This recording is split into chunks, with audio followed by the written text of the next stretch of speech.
Welcome to the 4Geeks podcast, where we share everything about business, technology, growth marketing, and provide advice on how startups can build their products and predict revenue. Hi, guys, and welcome back to a new episode of the 4Geeks podcast. So, for today's episode, if I can recall, last time we have a great guest. Her name was Joanna Alfaro. We talked a little bit more about the IT area and recruiting. Today, first of all, I'm going to introduce myself. I always forget to do that. I'm Shanine Wilshire, and I'm the business developer of 4Geeks, okay? So, now on. For today, we're going to dig a little longer, and we're going to dig a little bit more in the IT sector.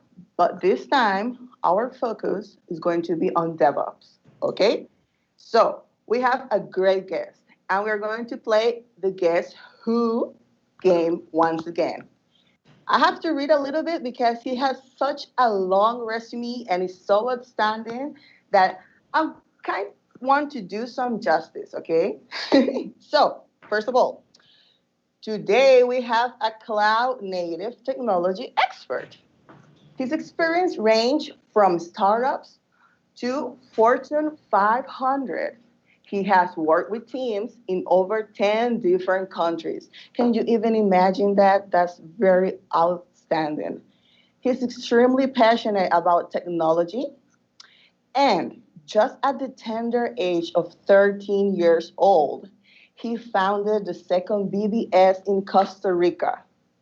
At 15, he got his very first job as an assistant network administrator for the first commercial ISP in the country, just at 15. Can you imagine that? I was like way too young and thinking about, I don't know, maybe what I'm going to eat for dinner.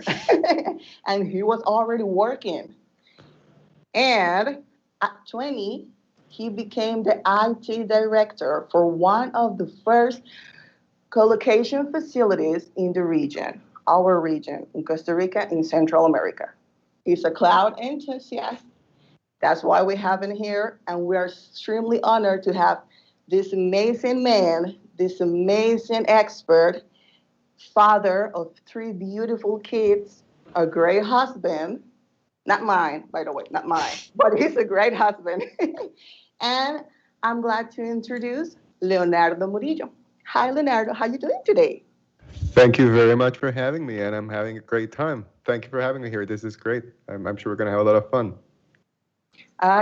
Thank you for being here, and we're going to have a lot of fun, that's for sure. So, first of all, we like to do like a little bit of skimming and getting of information. We ask our audience what they want to talk with a DevOps enthusiast. Okay, so can you tell me a little bit more about Leonardo Murillo and how he has all this working experience? Okay, well, you already spoke a little bit about it, right? So I started at a very young age. I really did not enjoy high school. So let me put it that way. And I think while you were thinking what to eat, I was trying to identify how to connect to people, right? Mm-hmm. And because I just wasn't getting there in high school. I think that was one of the primary probably motivators to me starting BBS. That for any millennial out there that probably doesn't know what a BBS is, this is kind of like pre-internet technology for kind of like not internet, but electronic messaging and whatnot, kind of like file sharing and things like that. And I used it mostly to connect with people, right? Because I would come home from high school and people would dial into my BBS. This was a dial-up type of system, right? People would use their dial-up modems to connect, and I would talk to them. And that's kind of how it all started. And there's I think some of us that are lucky enough to have found that calling at an early age. And if I look at it going back in time, there were a lot of critical moments in my career that were pivotal to where I got that I wasn't quite aware of at that point in time, right? And kind of like just, as they say, like hindsight is 20/20, right? When you look back, it all makes sense. So that's kind of like how it all started, just out of passion, this kind of implied calling, and a need to connect with others. And gladly, it was a calling that had a lot of commercial potential, right? After all, it's a booming industry. It was a point in time that was the beginning of a revolution, right? Like technology, the internet changed the world, and I was lucky enough to be there to ride that wave. And long story short, or not as long as to take this whole episode, I eventually became the IT director for this co-location facility. Taught me a lot. This was basically pre-cloud, but it was kind of like a solid foundation in terms of solving complex problems of a different nature as to the cloud, right? Because the problems in terms of co-location is how much weight can your floor sustain of racks on top of it, and how are you gonna push enough power to power them up, right? And those concerns pivoted and changed as I got into the cloud. And I ran a business afterwards, which was an MSP, a managed services provider, for corporations here in Costa Rica. There was a kind of like change in market that affected me at the same time that my firstborn was about to be born. So that's when I kind of like had to make a choice. The threshold of risk changed dramatically when you have a kid on incoming, right? So that's when I started working with internationally. I worked with a virtual reality startup in California called High Fidelity.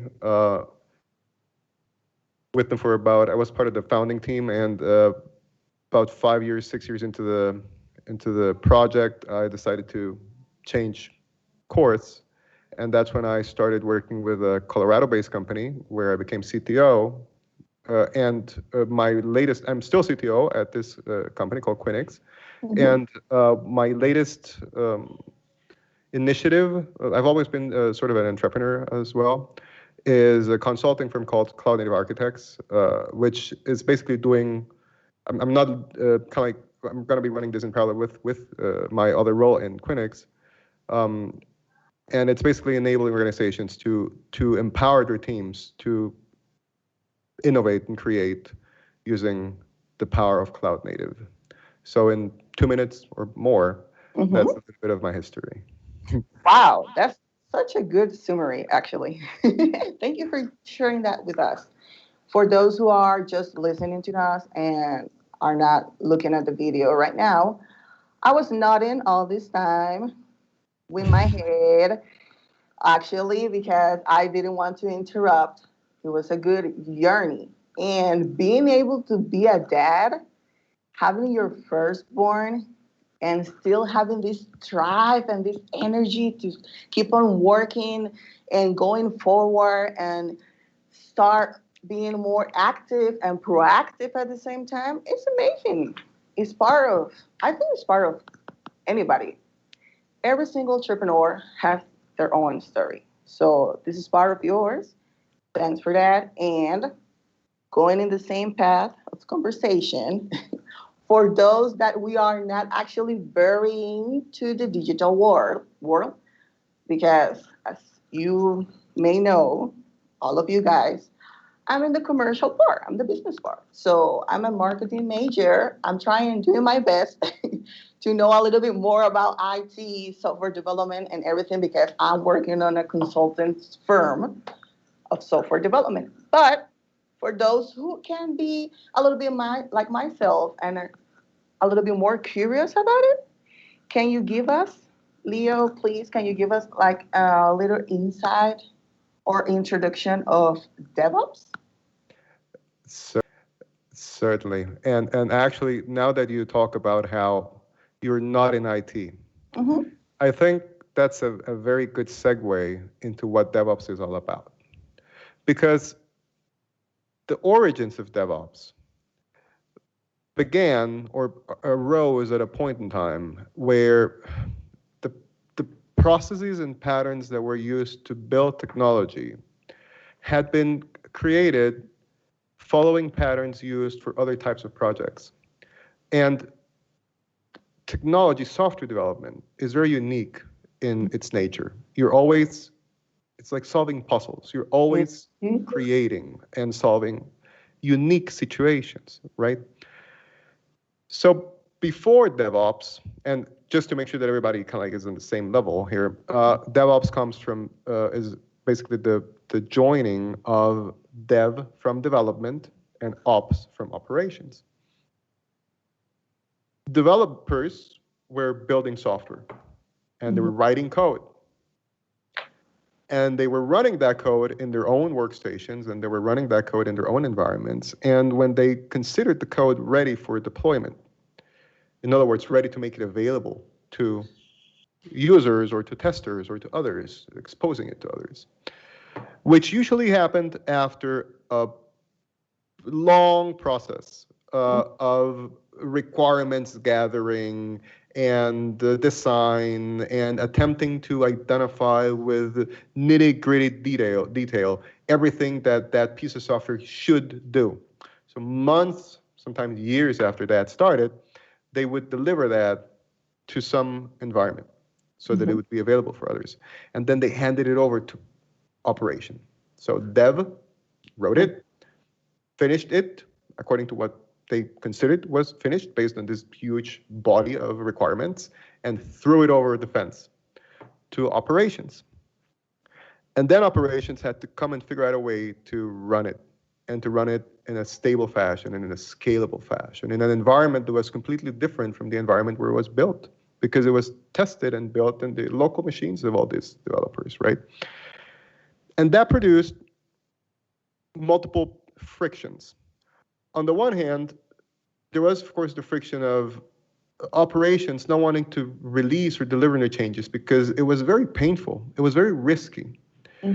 And the metrics with which the operations team was being assessed were metrics different from the metrics that the developers were being assessed. Developers were being gauged on their ability to deliver code fast. They basically just had to get the project done on time, write enough code on time, which sometimes made them cut corners, which sometimes made them not test things early enough. You just had to get it on time. Operations people were gauged with different set of metrics. Their metrics were of uptime. You cannot go down.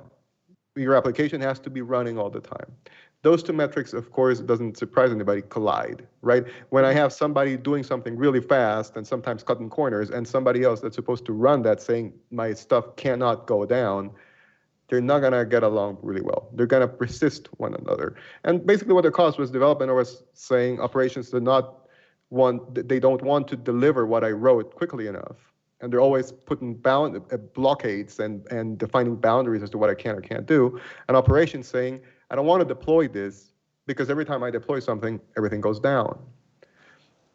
And that was a big problem. And there were problems, there were other issues that backed that problem, right? The whole model of how software was built. Gather requirements, you build over time, and then you deliver what you expect it to be a finalized product, what is also known as waterfall development. So DevOps was born at the point in time where multiple influences began to change that. On the one hand, the Agile Manifesto was written. I don't know if you're familiar with the Agile Manifesto, but basically it looks to build software differently, to build minimum viable products that are basically small in scope, that can be delivered quickly, expose them to users as quickly as possible so that we can get actual feedback that will direct our product delivery. We're not going to build anything that we think is necessary. We're going to build what the users tell us they want, right? So the Agile Manifesto was born. And in order for development and operations team to be able to support that, then DevOps was also born. And the whole idea of DevOps is, well, now everybody is in the same boat. There is shared ownership of this product. And together with that shared ownership, there were changes in how software was built, packaged, and delivered. We need automation for operations to be able to deploy the software that's being built without hiccups, without concerns. Then the whole process should be automated. Everything should be treated as code. If you have a clear declaration in code of what your environment should look like, of what your deploy process should look like, then there is no ambiguity. There is no manual labor. There is no risk. And in order to also minimize risk, we're going to decrease the volume of change. We're not going to do these massive changes and deploy them all at once. We're going to deploy small batches of changes. And all of these new ways of doing things were focused on some overarching objectives. Continuous improvement. You want to be able to establish a mechanism by which you can continuously enhance the way you do things. And for you to be able to continuously enhance the way you do things, you need to have reproducibility. You cannot enhance on something that you cannot use as a baseline for your next iteration. So you want to be able to automate, and you want to be able to deliver quickly small changes. And the reason for you to want to do that is because you want to get quick feedback. So the other concept that is important is the idea of fast feedback cycles. If you're a developer, you want to know quickly whether your application worked or not, whether you have bugs or not. Then the faster you know, the faster you're going to be able to deliver software. That's kind of just a big over the surface overview of the different components that brought rise to the whole DevOps movement and that are basically represented in terms of objectives. Does that make sense, Janine? Of course it does. Thank you for explaining like that. Actually, this is the very first time I truly understand what a DevOps engineer, like the part of the role inside a company. And that's actually another question I have for you.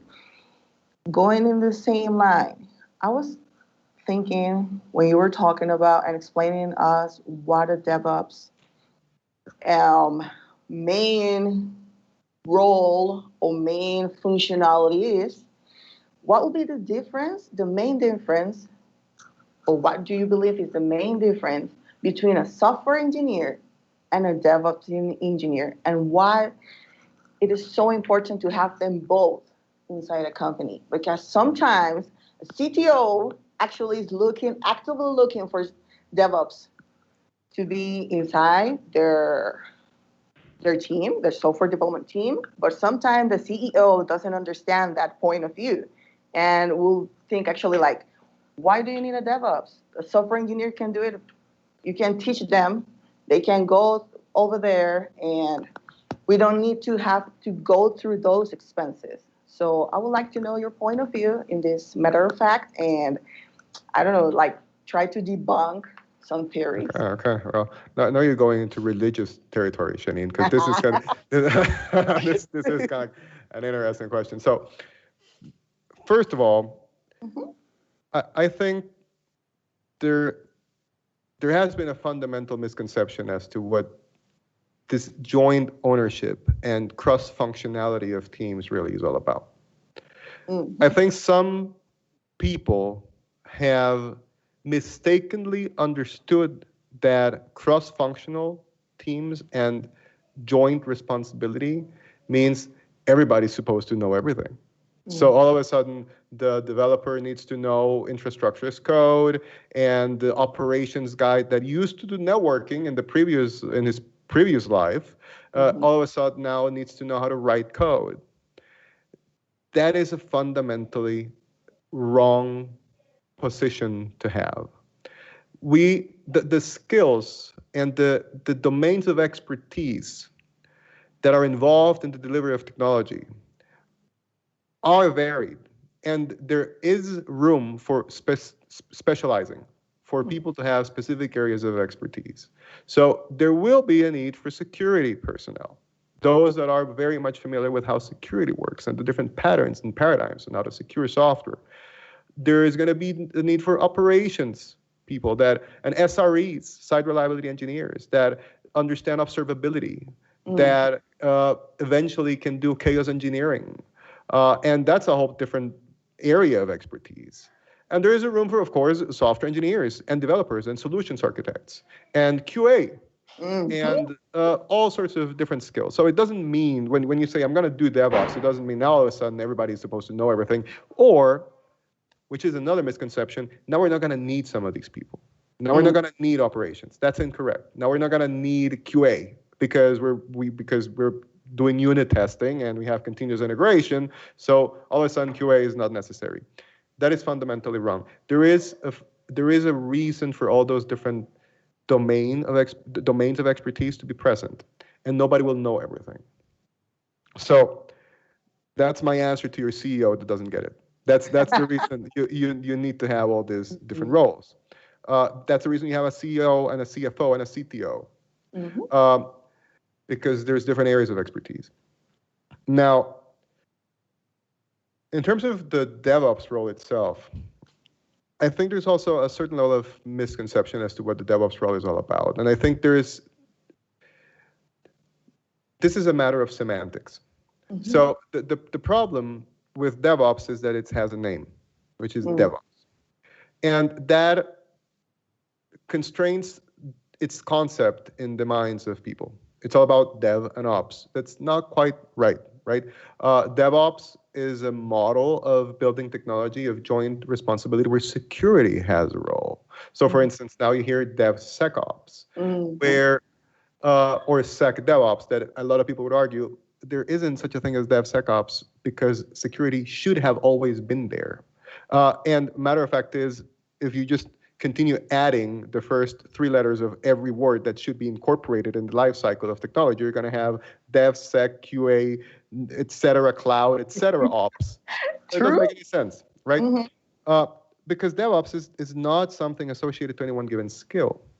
DevOps is a mindset, is a culture thing of how you build technology, how you iterate, how you evaluate your current state, how you define your vision, how you design your product, how you release that product, how you use feedback cycles, as I mentioned, and I know I'm repeating myself, but I think it's important, to drive, to direct the delivery of features for your users. So I think the whole idea of DevOps engineer is also a little bit vague.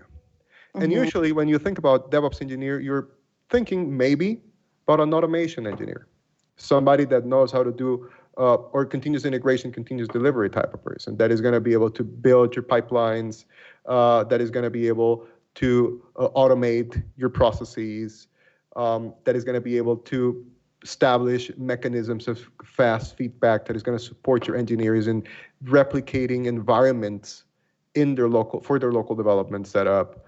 So that's one possible approach to DevOps engineer.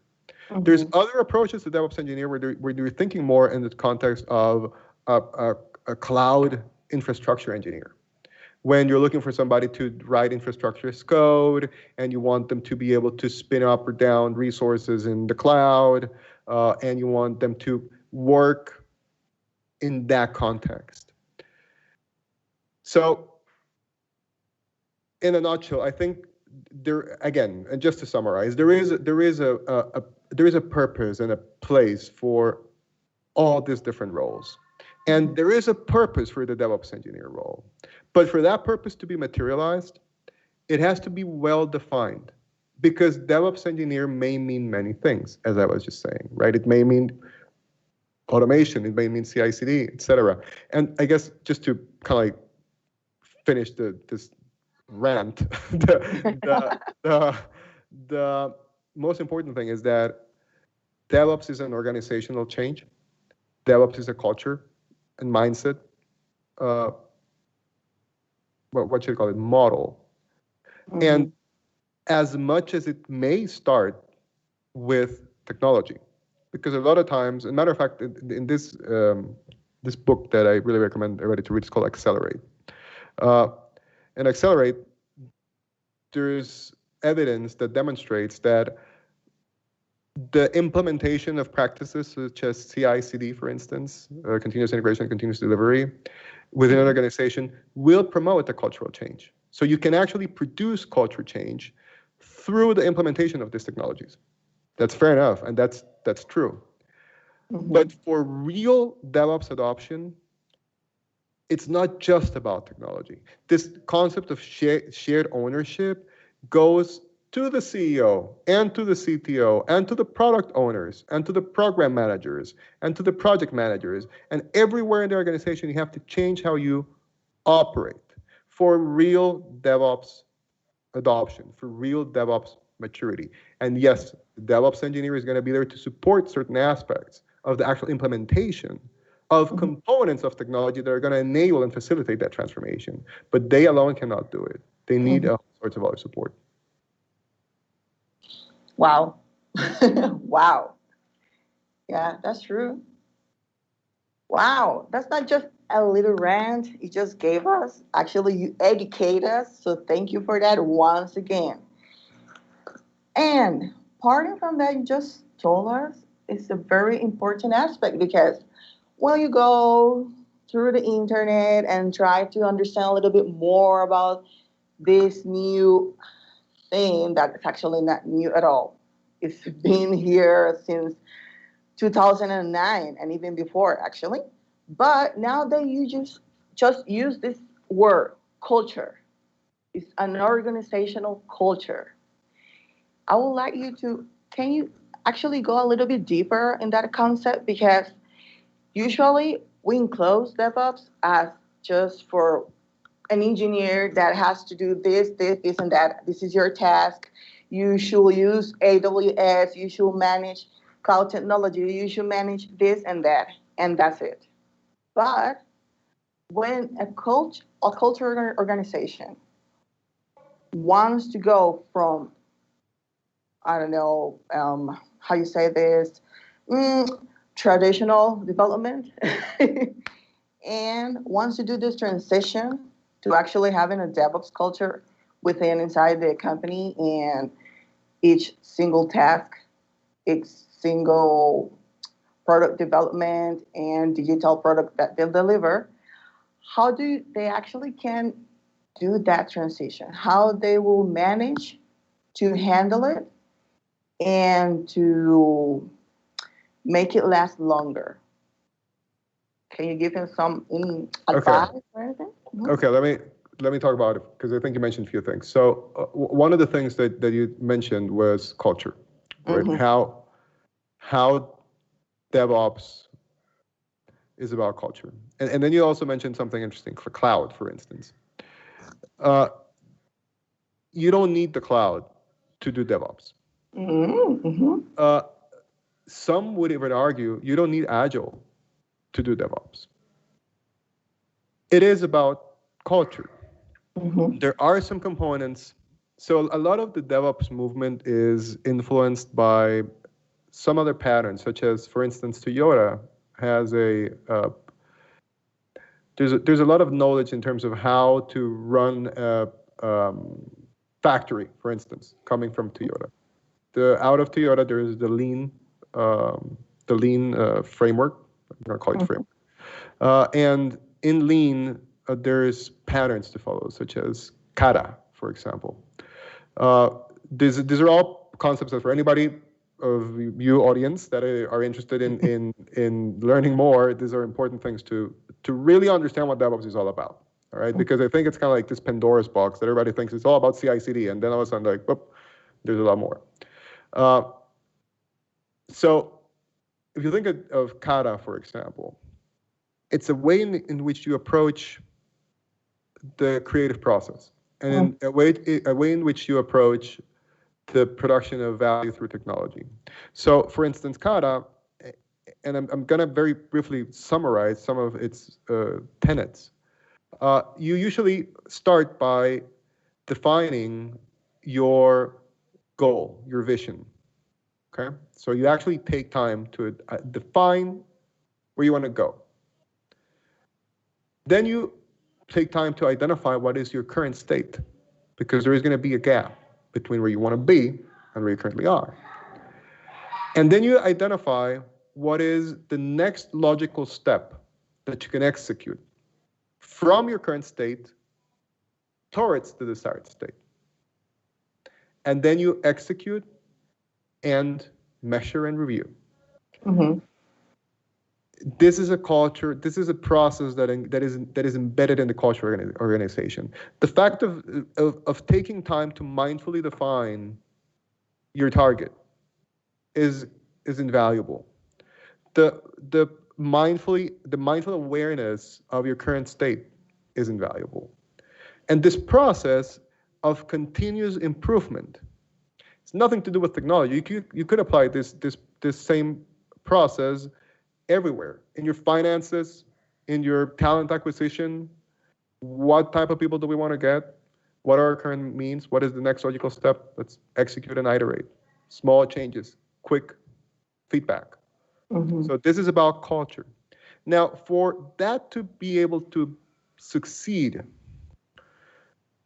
there are components that have to be incorporated in the mindset of the people. Because for you to be able to do this type of quick iteration, for you to be able to mindfully assess where you are, you need to not have fear of failure. Experiments might fail, usually do, but when they don't, you get great success. So there's also a culture of accepting errors, of accepting failure. Blameless culture, where the organization is open to experimenting. And when the experiment fails, it's seen as an opportunity for learning. This is also culture. You can apply it anywhere, right? So these are the cultural components that for an organization to truly adopt DevOps, they need to accept. Now, it has an impact across the organization, because if your developers are following this pattern, and they're quickly iterating, and they're doing experiments, and they're releasing things quickly to validate if the users actually want them or not, and your project manager is saying, well, I have here a 200-page list of requirements, and I need you to get them done by tomorrow. This clash in culture, this clash in mindset, is going to impede any sort of progress in terms of continuous improvement and continuous iteration. And it's difficult. And when you think about what are the biggest challenges and how an organization would approach this, it takes time. It doesn't happen overnight. And it needs the participation and involvement from all the organization. So here, some people argue about this, but from my perspective, Yeah. I think executive sponsorship is indispensable. You need sponsorship all the way to the C-level if possible. And you want to not try and boil the ocean. So use the same model that you would do for delivering software. I actually wrote a blog post about this. I'll share it with you. Because I think there's a lot of learning that we can apply from organizational, from DevOps and cloud native architectures to organizational structure. And it's the same model, right? So you don't want to change the whole organization at once, just as you wouldn't want to build a whole product at once, because you don't know, because it's full of uncertainty. So you start with small features. So you start with small teams. You make small changes. You implement small things. And as you do that, you gain feedback. You start iterating. And you start getting these fast feedback cycles. And you start increasing your surface, increasing your coverage. You don't also want to just say, fine, I got one team. We went from a month of lead time to an hour of lead time. And we went from deploying once a month to deploying once an hour. And our defect rate dropped by 500%. So fantastic. We transformed this team. They're moving fast. The users are happy. Everybody's happy. Now we're just going to copy paste what we did with them to every other team in the organization. Doesn't work. You need to continue this constant improvement process, right? Where you're applying small changes and continuously iterating. So that's one of advice I would give. Well, I already gave a couple. One is executive leadership. You need executive buy-in. The other is don't boil the ocean. Start small, iterate. Consider the culture. It's not just about technology. And your other business units will either promote or impede progress. And when I'm saying other business units, I'm saying the other areas of expertise, project and program management, finances, and that's kind of where it gets really tricky, because after all, like you work at a consulting firm that builds software, you have an SOW with a fixed rate. Well, now you got to deliver something on time or you start losing money, right? So that's where you need to really balance your initiatives. But I think that's where kind of like this continuous improvement process is also very important, because you will want to understand where it's most efficient to dedicate resources. And just as in software, you want these quick feedback cycles to know which features are the ones that are most valuable. You want to do the same in your transformation. Which changes? Is it a community of practice? Is it a COE?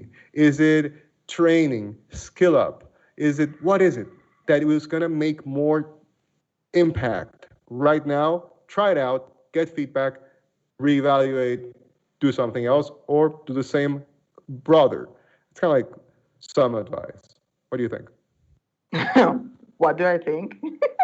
That actually, you're completely right. If you start to think about this and look at, how you say this, try to decompose this concept that we already have this chip on in our minds that is telling us, you are not a DevOps, you don't know DevOps, so don't get over there. Just, it's for engineering. Don't go over there. Then you telling this answer is pretty cool, actually, because now you can think about it. For CEOs that are watching right now, now you can consider it. We don't want to be problematic at all. Sorry for that. Apologies. I don't know how to speak any longer. We don't want to cause any problems and anything like that, but it's a good point of view. We should try to go through there. But let me tell you something, Janine. You just mentioned something that brought something to mind. A CEO will not understand that. And I'm not talking about CEOs. What I'm saying is nobody will understand that, because, and this is the other advice that I did not give in my previous answer. You need to provide actionable, quantifiable business metrics that demonstrate progress and value. Because you can go to your CEO or you can go to your CFO and ask for $1 million to do something that they will need to understand. What is the impact to the bottom line? Where is the value? Okay, it's fantastic. You're gonna sing Kumbaya and you're gonna get along super great and everybody's gonna love each other and you're gonna build super cool technology. But what does that mean for the business? I mean, it sounds fantastic, and I would definitely want to work there. But what is the impact to the bottom line? So this is another really important aspect that I'm really happy you bring forth. The fact that everything has to be measurable.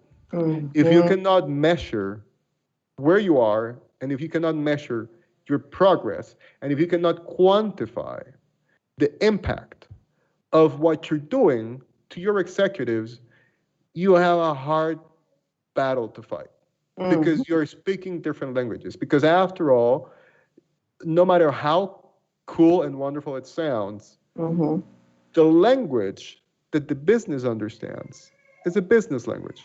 It's financial. It's client retention. It's revenue. So that's another very important piece of advice. Remember what we were talking about. It's not about just technology. A DevOps engineer is very unlikely to be able to just by himself give you that perspective. A DevOps engineer can go and implement CI/CD, and he can tell you we're deploying 10 times faster. What does that mean? Why is that good? This is where the broader organization needs to participate. Identify what that actually means. That means that we are selling more. That means that our clients are spending more time on our websites. That means that they're engaging with us more. That means that we are beating the competition because we were able to release a feature faster than they were. Quantify, measure and quantify. If you really need to not if you really need to, because you will need to. If you really want to get that executive sponsorship that you really need, you're going to have to give them something in terms of metrics that they can understand, which again goes hand in hand with quick, small batches of change. Get enough to do a small batch of change and make sure that first iteration, you go and knock on the door of the CSOFO, you don't ask for $10 million, you ask for $100,000. And make sure that those $100,000 are going to demonstrate quantifiably why he should sign the check for $250,000 or why she should sign the check for $1 million. So I think that's also very important. Very important. That's true. I was going to go actually in that same line to talk to you guys. Honestly, if you are considering to do that transition from having a culture organization with DevOps included, don't think about hiring more DevOps to help you develop your technology and digital products. Think about all the other aspects inside the company and outside the company that are going to be benefited by. If you want to actually have a really rentable revenue, you need to measure it. If you want to have your goals and go for them and have all your sets and everything, you need to measure it not only in time and on costs. You need to measure it if it's how you say this, if it has profit, but not only in the money aspect, okay? In the monetary aspect. And when you're talking about this, Leo, you say something a very important aspect that caught my attention, and it was about the DevOps, security DevOps. And I don't want to lose this same thread, so I'm going to do a mixture of one question with another one, okay? And it is that we were talking about how important it should be having a culture environment, pro DevOps, that we can be part of. I believe I can be part of it, right? Yes, again, everybody in the organization should participate in the process. Yeah. Thank you very much. Now, we're going to add security because this is very important. It's a concept that we are being it has been in the oblivion for a very long time, or we believe that it's there and automatically it's going to be there, but no, we should actually pay attention. And nowadays, our customers are going there and they're asking for it. How we can return that to them? Okay, so let me make sure that I understand your question. So we're talking about security, for instance, right? And what you're saying is, what is the most effective mechanism by which security can be incorporated in the development life cycle of our products? Did I get it right? Exactly. And I would like to have that same question, but in the culture aspect. But okay, that's a very interesting subject, security. So here's another tenet, another principle of DevOps. It's all about value. You're not building technology, you're using technology to build value. So that's a fundamental. It's funny that you mentioned this because I've been talking about this a lot. Matter of fact is, if anybody wants to hear me rant some more, I'm going to be doing a talk in the security track of what's the name? DevOps Online Summit. I'll share with you the link with I forget the name at this point. Sorry about that. But I'm going to be doing a talk on the security track, and the subject of my talk is security as a component implied in value, because DevOps is all about value, and yet security, as you point out, has usually been left out of the cool kids table, right? Like, still the boundary between security and DevOps exists. Now we don't throw stuff over the wall for dev to ops, or from dev to ops. Now we throw it over the wall from DevOps to Sec. So there is still that boundary, and I think one of the key components that need to change in the culture of developers and anybody that's participating in the delivery of this value is that a product without security has no value. Security is implied in the expectation of value of any product. And matter of fact is, I talk about this once on LinkedIn because we were talking about cookies and how when you go out in the supermarket and buy cookies, you're looking for great taste and for good smell and for nice texture. And then you go and buy that cookie, and if you eat the cookie and it kills you, no matter how tasty or good smell it had no value. And you're not going into the supermarket checking the list of ingredients to see if it has anything poisonous, because security is implied. And that is the same in technology products. I do not need to say to any provider of technology, I really want my information to be safe. I really want you not to allow for backdoors to enter my system. I should not tell you that. Exactly. And an engineer shouldn't need to be told that either. An engineer needs to understand that if they're asking you to build some feature towards delivering value to a user, if that feature is not secure, you failed. There is no value in anything that is not secure. So if we think about it in terms of culture, I think that's very important to ingrain in everybody's mindset. And it's has a lot of ramifications because and this is not quite about DevOps itself, this is more about software engineering practices. The fact that there is so much stuff out there. I mean, I love open source. I'm pretty sure you know, Shanine. I'm all for open source. I'm a contributor, and I love the open source community and whatnot.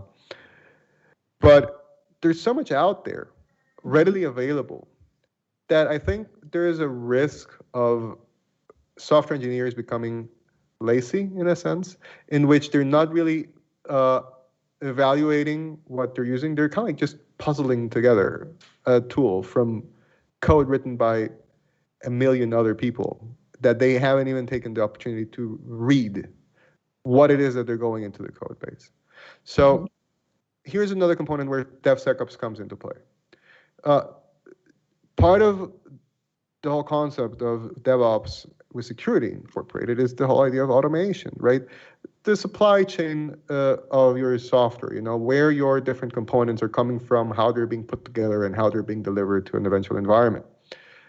That also needs to be evaluated. You need to guarantee the authenticity and the reliability of the different components that you're putting in your code base. Right now, you bootstrap a new software product, likely before you have written a single line of code, you're going to have 20,000 lines of code written by who knows who, right? So you will need to make sure that you understand that and that you account for that. And it becomes important, or it should be important, to every engineer as soon as they understand that security is part of the value that they're supposed to build, right?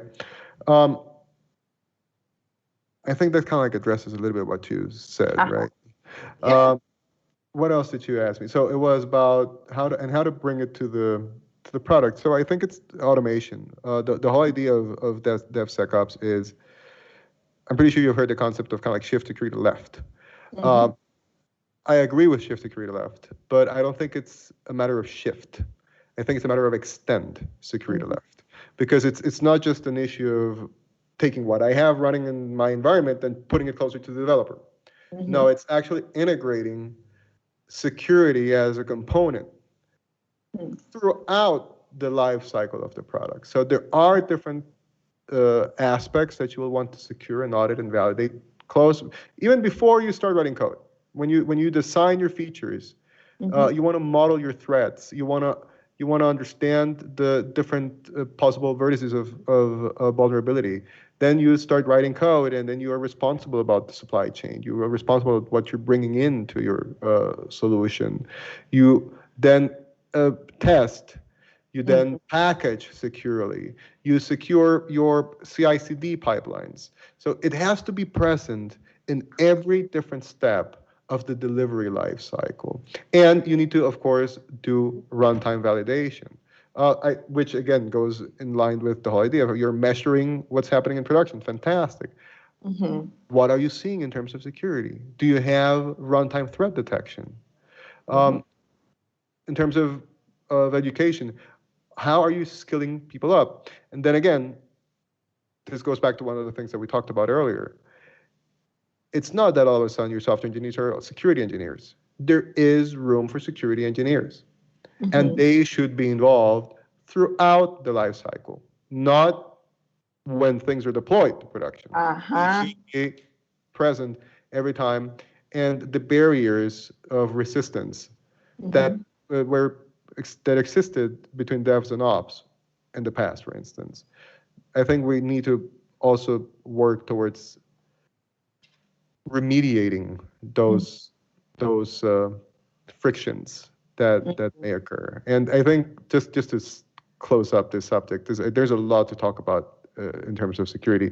But I think another component that is important is not normalizing that software engineers don't care about security, because that's something that I see a lot, where security is treated like almost like as a black art, where you're part of this, I don't know, sect that handles security, right? And that developers don't want to have anything to do with it, and security is like this weird thing that only 15-year-olds wearing hoodies in a basement are doing, right?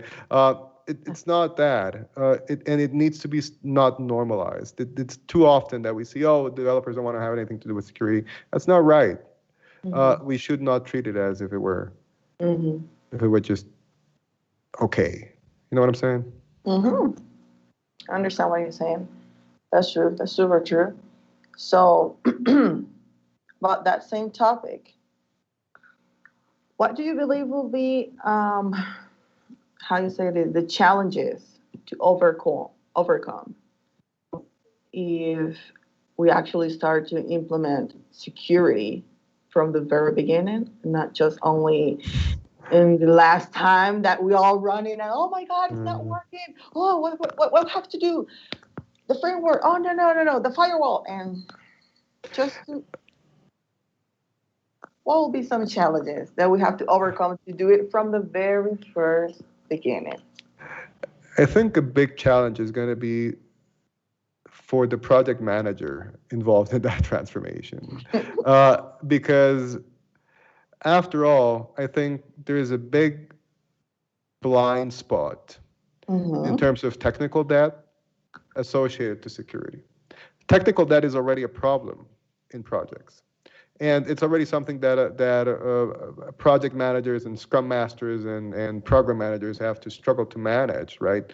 How to get rid of that technical debt as new features need to be delivered and there's an incoming deadline. So I think there will need to be a huge amount of support from those individuals running those projects to basically have a strong position to defend the need for taking care of security-related technical debt. Because clients might not understand. But it is our role as industry professionals to enlighten our clients and help them not make mistakes. And that sometimes means drawing a line in the sand and saying, there are technical issues here that need to be addressed, and they will be addressed, and sometimes it might cause delays in a project, but it has to be clearly communicated and gladly, well, not gladly because it's been quite terrible, but there's a lot of evidence nowadays of why it's important. So you really want to use that to promote a position where security becomes important for the client as well. And when I say client, I'm not just talking about kind of like consulting firms that have external clients. I'm also talking about internal clients within the company. So I think that's going to be one of the biggest challenges. The other is that there is a huge amount of accumulated security debt out there. You see new issues come up every day. Of huge scale, ridiculous scale, and out of ridiculous causes. It's not, some of these are, yes, super elaborate, elegant attacks by state forces. Others are passwords that were, what was it? Something 123, right? So there is a huge amount of technical debt out there in terms of security. So I think that's a concern. And the other challenge is likely skilling up the security teams that are coming from non-cloud native environments into the cloud, because the rules of that game are a little different, and it's no longer about firewalls and ACLs and IPs being blocked. It's a much more dynamic landscape, and security engineers will need to level up. And then I guess one last thing that I'd like to comment is, just as I think there's a certain level of misunderstanding in terms of some of these concepts, such as DevOps and whatnot. I think the cloud also sometimes produces a false sense of security, where you see this, oh, we're in the cloud now, we're secure. It's AWS is secure. I don't have to worry about that anymore. They're going to do it for me. Exactly, and there is a concept called the shared security model. And if you Google it, you'll find it. Every cloud has a shared security model where they clearly state what are the concerns that they're being responsible for in terms of security and where they're not. Those are your concerns. And if you're not effectively educated as to what you should be looking into in terms of security, where your responsibility begins, then you're in for a bad trip, because you're sooner or later you're going to be exposed. And the worst thing is you might not even know it, because that's the worst, right? Because you hear in the news all these huge exposures. That's because at least they had some sort of runtime threat detection or something. Somebody was looking at those logs and saw something weird. Who knows how many smaller organizations have been attacked and they don't even know it. So I think those are the kind of like more general concerns as to what this will all mean. And I think the time's coming for everybody. People should really be aware that this free-for-all of security lapse everywhere is not going to be sustainable for a long time. True. That's so true. Oh, so thank you. I'm just, honestly, I never thought I was going to be in this episode being teach like this, just taught like this, honestly. I did understand a lot of things. I really appreciate your time, Leo. We appreciate all your knowledge. And we actually would like to have you back, and we can go a little bit deeper in this same topic. But just last but not least, I would like to have like a shout out to your DevOps community, your DevOps Plus Nativity Cloud, right? Oh, right. So, okay, awesome. Yes, I appreciate that. So for anyone in listening, I'm a CNCF speaker, and so CNCF is the Cloud Native Computing Foundation. So I'm involved with the CNCF. I'm CNCF speaker, and I'm also CNCF community organizer. So the CNCF has community chapters all over the world, and there is a CNCF community chapter in Costa Rica, which I'm honored to be the organizer.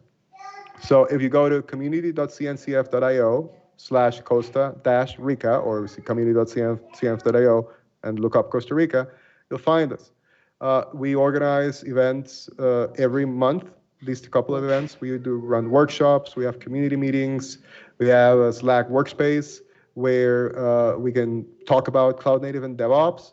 I'm also a DevOps Institute Ambassador, so I'm connected with the DevOps Institute Skill Up chapters, which there's others in Latin America. So look us up. To thriving community, bunch of people that are passionate about what we're building.